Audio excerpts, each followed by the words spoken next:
The Universal Declaration of Human Rights contains 30 articles and a preamble.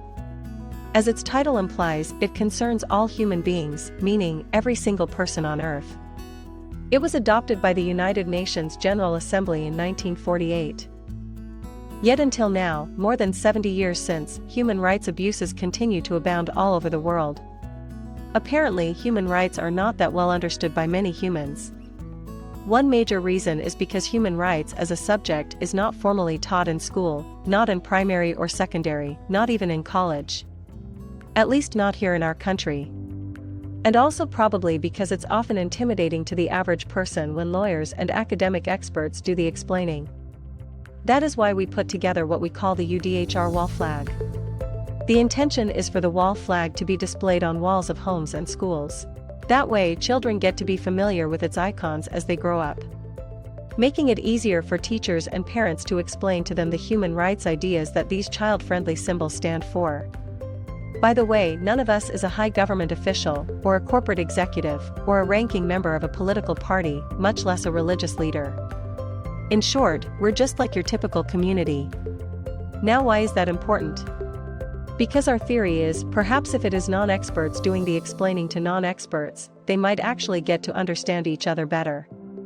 And if we can explain human rights in a way that the average teacher or parent can just as well do themselves, then we may be able to reach out more effectively to most everybody. Well, we'll see. There was this very smart person, I think his name was William Shakespeare, who summarized human rights in, believe it or not, 6 short words. So to begin, I'd like to borrow those 6 words from Hamlet. To be or not to be. That is the basic idea. In Article 13, for example, it says that everyone has the right to stay in one place and live there, as well as to move around. Residence and travel. To stay where you want to stay. To be where you are, to do what you do, to be who you are. To remain at your station, to maintain your status, to embrace and hold on to your identity. Or not to stay. To go where you prefer to go, to change jobs, to do something else. To choose to be what you wish to be. Identity and mobility. On one hand, you have the right to remain as you are, who you are, where you are, what you do, where you belong. On the other hand, you also have the freedom to alter your situation. To change, to decide otherwise, to prefer something else, to determine for yourself which way to go. To be or not to be, or think, or believe, or speak, or do. To be or not to be, whatever makes you truly happy. I know, it sounds too good to be true. So who would care to confer to you, to assure you and guarantee you all those freedoms and rights? And why would they think of doing so? Okay, let's start with who. As hard as it is to imagine, it's actually the handiwork of the governments of the world. Records say they sat together one day and called themselves the United Nations. And for some reason, they agreed to come up with a universal creed that guaranteed a common set of human rights for one and all. Not only that, they even made a pact and pledged to each other, we'll take care of the rights of our own people, you look after yours. Can you believe that? Notorious governments of the world caring about people's rights. In any case, what if you're not a citizen of any country? Like millions of people, by the way. So they even came up with a special article to say, everyone has got to have the right to a nationality. Article 15, the right to have rights, as it is often called. So next time you fill up a form that says in their citizenship or nationality, you might want to think of it this way. They just need to know which government is responsible for your human rights.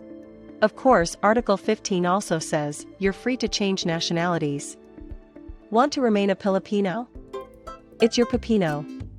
Want to change citizenship? That's okay too. It's neither treason nor betrayal to your country if you do. It's your human right, and you owe no explanation to any who. To be or not to be, it's all right up to you. And since you're a citizen of your nation, even without the Universal Declaration, I'm sure you've got rights enshrined in your Constitution. Like the right to peaceful assembly and to form associations, just like it says in Article 20. Again, of course, you can't be compelled against your wishes to be a member of an organization. To join or not to join, it's your tenderloin. A perfect fit with Article 21, the right to actively get involved in politics and public affairs. Maybe run for public office. or not. To vote for this party, or not. For this candidate, or not. Or for another. Or not even vote at all. It's your right, including the right to exercise it, or not. Isn't that cool? But what happens if your government fails to protect your rights? Or even worse, what if it's your own government that violates your human rights? Let's say you've decided to be a journalist. That is of course your right to work and to choose what kind of profession you want to pursue, Article 23. And right beside it is just the right kind of right you need for the job. Article 19, the right to seek and share information, as well as the freedom to hold and express opinions, which, let's say in your case, often happens to offend humorless public officials. And so you find yourself in grave danger of being arrested, detained, tortured, maybe even killed. Of course, whether journalist, whistleblower or athlete, you wouldn't seek protection from a murderous administration. So what can you do? That's one reason why they had to put an Article 14 in there too, the right of persons persecuted in their own country to seek asylum in another. And if things go your way, securing your rights now becomes the immediate lookout of that other state. Particularly Article 3, your right to life. And Articles 4 and 5, your right to protection from servitude and cruelty. Your, shall we say, existential rights quartet, because when you stop breathing, it will be difficult for you to enjoy your other rights, like suffrage or free speech. Unless maybe you're from a country where democracy is so alive, even dead people get to vote.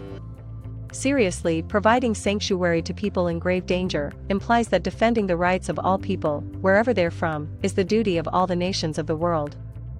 In a real sense, it makes everyone a global citizen. After all, we all live in one planet. Exactly like how Article 6 puts it, everyone has the right to recognition everywhere as a person before the law. And that, further equally entitles all human beings to all these legal rights, all the way down to Article 11. Equal protection before the law, Article 7. Protection from arbitrary arrest, Article 9. Judicial remedy if your rights are violated, Article 8. Presumption of innocence, Article 11. Full equality to an impartial public hearing, Article 10. Incidentally, if you took even a quick scan of the articles, it's hard to miss the persistent emphasis on equality, mentioned over and over again, throughout the entire Declaration. Particularly in Article 2. Most especially Article 2. Everyone is entitled to all the rights and freedoms set forth in this declaration, it proclaims without any hesitation, without distinction of any kind, such as race, color, sex, language, religion, opinion, national or social origin, property, birth or other status. In short, all rights for all. But why stress equality? Well, declaration and human are self-explanatory. It's the two other words, universal and rights, that are a little tricky.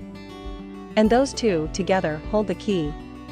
On one end, as we said, rights are freedoms, to be or not to be. At the other end, universal, is like the sail and sailboat, or handshake in a deal. The human rights cause is partial and undone, until it caters to all, universally. Meaning that if it isn't in there already, you are welcome to add. Everyone is equally entitled to Article 3, life, liberty and security. Everyone is equally entitled to Article 4, protection from slavery. Everyone is equally entitled to Article 5, freedom from torture. And so forth. And so therefore, to Shakespeare's 6, we need to add 2 to get the full picture. To be or not to be for all. That's all there is to it really.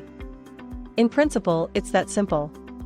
The difficult part is how to operationalize to be or not to be for everybody in the real world. And this is the part where equality fits into the whole equation. Human rights will only work for all human beings in a fair and equitable society. Otherwise, if you are simply free to be or not to be, without considering how your choices might affect me, your actions are bound to deprive others of equally enjoying their rights and freedoms, just like you get to enjoy yours. Now, if you look at it that way, we don't actually need 8 words to unravel the Universal Declaration of Human Rights. Nor even 6. Not even 2. One word would suffice to adequately summarize all 30 articles. Of course, that word is equality. You can very well say human rights is just another fancy way of saying equality. We might as well call it the UDE, or Universal Declaration of Equality. In fact, it seems like the drafters of the Declaration shared this view and decided to settle the matter right away, at the very first opportunity.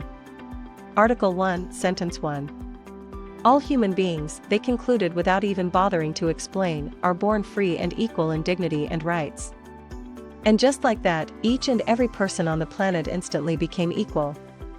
Which, of course, we all know from experience, isn't exactly true. Or as George Orwell more truthfully puts it, all animals are equal, but some are more equal than others. Maybe if they said all ought to be equal, that'd probably be closer to Earth's orbit. Simply because, in an equitable solar system, everybody stands a better chance at having a better life. Then more young people can go to school and the planet will have more biologists, physicists, physicians, teachers, farmers, brewers, Olympians, writers, engineers, filmmakers, architects and geniuses in all fields of human undertakings. And hopefully fewer bureaucrats and bankers. Yes, by all means, let's have an equitable world. Again, because in a fair and just society, knowledge and comprehension get to advance and increase in ways that benefit people equitably. That, I imagine, we can all happily come to terms with. But to begin by claiming that all are born equal in dignity and rights, do you think that actually helps?